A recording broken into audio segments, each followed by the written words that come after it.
सेठ RT. Agrawal, Hindi higher secondary school, विषय वाणिज्य व्यवस्था और संचालन, कक्षा 12 में H.O. अग्रवाल ऑनलाइन एजुकेशन में आपका हार्दिक स्वागत करता हूँ।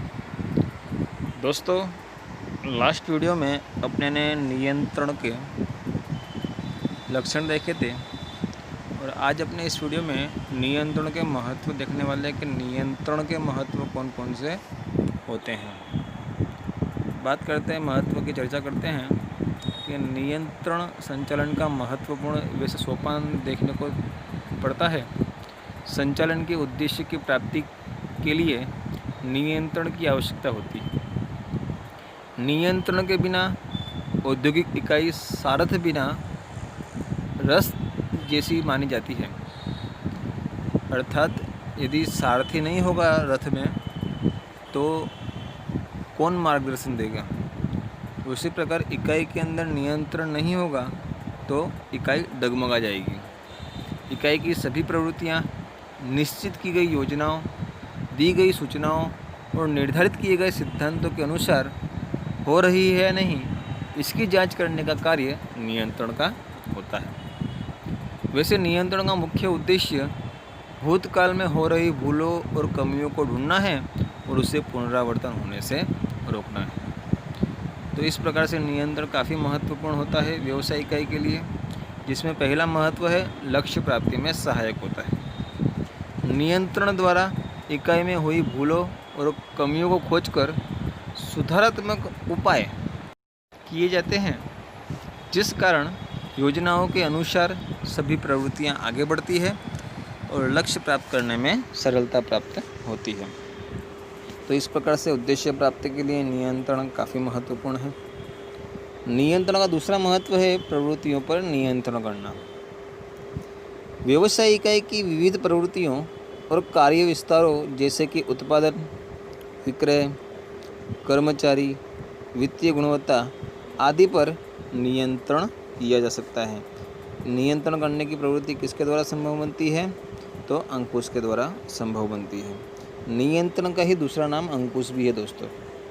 नियंत्रण के द्वारा आयोजन प्रभावशाली भी बन जाता है। तीसरा महत्व, विशेषज्ञों के मतानुसार आयोजन मार्ग निश्चित करता है, जबकि नियंत्रण उस मार्ग में हुई प्रवृत्तियों के विचलनों को जांच करता है और उन्हें सुधारने का प्रयास करता है। इस प्रकार नियंत्रण द्वारा आयोजन के लक्ष्यांकों की प्राप्ति होने से आयोजन सफल साबित होता है। यानी कि आयोजन को प्रभावशाली बनाने के लिए नियंत्रण काफ़ी महत्वपूर्ण होता है। विविध प्रवृत्तियों के मध्य संकलन बनाने के लिए भी नियंत्रण काफ़ी महत्वपूर्ण है। व्यवसाय इकाई में अलग अलग प्रकार की कई प्रवृत्तियां होती रहती है। इन प्रवृत्तियों के मध्य संकलन साधने के लिए नियंत्रण की प्रक्रिया काफ़ी सहायक होती है। नियंत्रण के कारण इकाई की सभी प्रवृत्तियों के मध्य संकलन सिद्ध होता है, क्योंकि नियंत्रण उच्च अधिकारी या मार्गदर्शक या अन्य कोई भी व्यक्ति रखता है, अधिकारी रखता है, तो वो विविध विभागों को संकलित करने का, जोड़ने का काम बखूबी करता है। फिर पांचवा महत्वपूर्ण कार्य होता है नियंत्रण के द्वारा के कार्य का मूल्यांकन भी हो जाता है। इकाई में पूर्व निर्धारित मापदंड अथवा प्रमाणों द्वारा वास्तविक परिणामों का मापा जा सकता है और उसका कार्य के साथ मूल्यांकन किया जाता है। आयोजन के अनुसार जैसे कि कौन सी प्रवृत्ति कब किस प्रकार से करनी है और वह प्रवृत्ति आयोजन के अनुसार हो रही है या नहीं, यह देखने का कार्य नियंत्रण का होता है। यानी कि हमने जो आयोजन में निश्चित किया था वह और जो रियल में प्रवृत्तियाँ हो रही है वह, उनके बीच में मूल्यांकन करना, उनके बीच में तुलना करना काफ़ी फायदेमंद नियंत्रण द्वारा साबित होता है। फिर विचलनों को दूर कर सकते हैं, क्योंकि नियंत्रण सुधार लक्ष्य प्रवृत्ति है। इसके द्वारा प्रवृत्ति में विद्यमान विचलन की जांच की जाती है, उसके कारण ढूंढे जाते हैं और उन्हें सुधारा जाता है और उसके उपाय किए जाते हैं, जिससे विचलनों की मात्रा में क्या होती है? कमी आती है।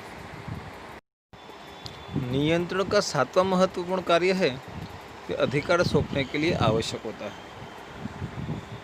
अधिकार सौंपने के लिए नियंत्रण आवश्यक है। कर्मचारी को कार्य सौंपने के पश्चात उसकी देखरेख रखने का कार्य किसका होता है? उच्च अधिकारी का होता है। उच्च अधिकारी अधिकार सौंप सकता है परंतु उत्तरदायित्व नहीं सौंप सकता है। इसलिए उच्च अधिकारी नियंत्रण के द्वारा का अपने कार्य की भूमिका निभाते हैं। भूलों की खोज, वो भी नियंत्रण का काफ़ी महत्वपूर्ण पहलू है। नियंत्रण में अधीनस्थ यानी कि अपने ने पहले ही बताया था कि हाथ के नीचे काम करने वाला व्यक्ति हाथ के अधीन यानी अधीनस्थ या कर्मचारियों द्वारा किए गए कार्य का मूल्यांकन किया जाता है, उसके कार्य की देखरेख की जाती है। परिणाम स्वरूप नियंत्रण द्वारा उनकी भूलें, कठिनाइयाँ, उनकी त्रुटियाँ और विचलनों को खोजकर दूर किया जाता है, जिससे भविष्य में इनका पुनरावर्तन टाला जा सके। तो भूलों को खोजता है और उन्हें दूर करता है। दीर्घकालीन आयोजन के लिए भी नियंत्रण काफ़ी महत्वपूर्ण है।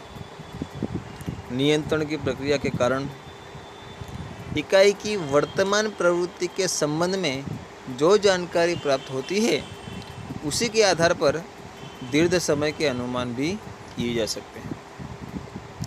10वां मुद्दा है दोस्तों, मार्गदर्शन में सहायक। नियंत्रण द्वारा मार्गदर्शन का कार्य सरल हो जाता है। मार्गदर्शन अर्थात कर्मचारी के कार्य की देखरेख करना। ठीक उसी प्रकार नियंत्रण भी कर्मचारी के कार्य की देखरेख करता है और उनके कार्य में आने वाली कठिनाइयों को जानता है, उनके कार्य के लिए मार्गदर्शन और दिशा निर्देश देता है, जिससे निर्धारित पद्धति से प्रत्येक प्रवृत्ति होती है। अर्थात जो कार्य मार्गदर्शन का होता है उसी प्रकार का कार्य नियंत्रण का भी कुछ हद तक होता है। इसीलिए नियंत्रण मार्गदर्शन में सहायक होता है। कार्य क्षमता का बैरोमीटर भी माना जाता है जो है नियंत्रण। व्यवसाय इकाई में अंकुश का कार्य जितना निश्चित होगा उतना ही संचालन की कार्य क्षमता अधिक होगी। इसलिए अंकुश को संचालन की कार्य क्षमता मापने का बैरोमीटर माना जाता है। दोस्तों, ये प्रश्न यहाँ पर ही पूरा हुआ, नियंत्रण का अर्थ और उसके महत्व। इसी वीडियो के अंदर अपने एक दूसरे प्रश्न की भी चर्चा करेंगे।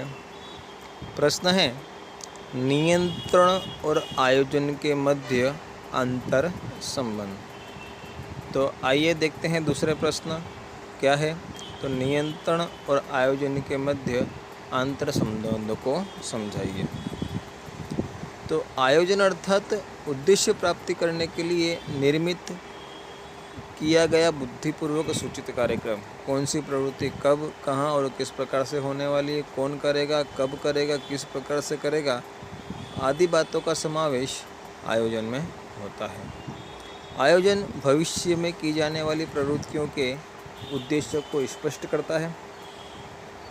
इस उद्देश्य प्राप्ति के लिए कौन सी प्रवृत्ति करनी होगी, कब, कितने समय में पूर्ण करनी होगी, कौन से साधनों की आवश्यकता होगी, इस संबंध में रूपरेखा तैयार की जाती है।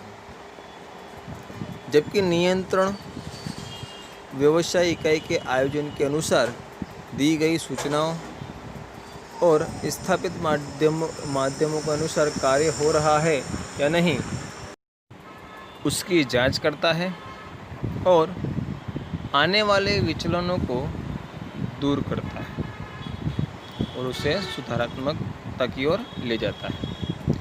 जहां आयोजन होता है वहां नियंत्रण अनिवार्य है और जहां नियंत्रण हो वहां पहले से ही आयोजन होता है। इसीलिए आयोजन और नियंत्रण एक सिक्के के दो पहलू माने जाते हैं। दोस्तों, प्रश्न आ सकता है कि आयोजन और नियंत्रण एक सिक्के के दो पहलू है, एक दूसरे के साथ जुड़े हुए हैं। अंतर संबंधों में पहला ही संबंध बता रहा है कि आयोजन और नियंत्रण एक सिक्के के दो पहलू माने जाते हैं। आयोजन और नियंत्रण संचालन के ऊपर परस्पर आधारित महत्वपूर्ण कार्य है। प्रथम कार्य आयोजन है और अंतिम कार्य नियंत्रण है। आयोजन की सफलता का आधार नियंत्रण पर है। नियंत्रण द्वारा प्रवृत्ति में रह गए विचलनों को खोजकर सुधारात्मक उपायों द्वारा उन्हें योग्य दिशा में ले जाया जाता है। जबकि दूसरी तरफ नियंत्रण का कार्य का अस्तित्व आयोजन के बिना संभव नहीं है, क्योंकि आयोजन होगा तो ही नियंत्रण होगा। नियंत्रण के कार्य में आयोजन के लक्ष्यांकों की प्राप्ति होती है या नहीं होती है, उसकी जांच की जाती है। अर्थात यदि आयोजन नहीं किया गया हो तो नियंत्रण के कार्य की कोई आवश्यकता नहीं होती। Planning and controlling are two side of a same coin. एक सिक्के के दो पहलू माने जाते हैं आयोजन और नियंत्रण। दूसरा संबंध है परिवर्तन और सुरक्षा। परिवर्तनों से सुरक्षा। आयोजन में जिन कार्यक्रमों का गठन किया जाता है उसका अमल आंतरिक एवं बाह्य परिबलों पर आधारित होता है।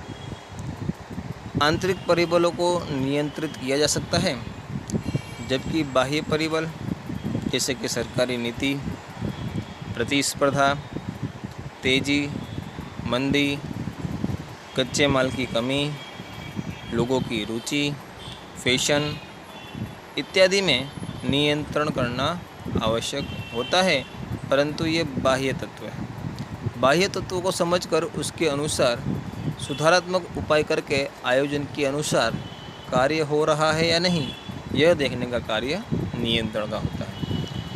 इस प्रकार आयोजन और नियंत्रण परिवर्तनों के सक्षम रक्षण प्रदान करते हैं, अर्थात परिवर्तनों के सामने सुरक्षा प्रदान करते हैं। तो ऐसे बाह्य तत्व जिन पर मालिकों का अंकुश नहीं होता, वैसे तत्वों पर, वैसे परिबलों पर आयोजन किया जाता है।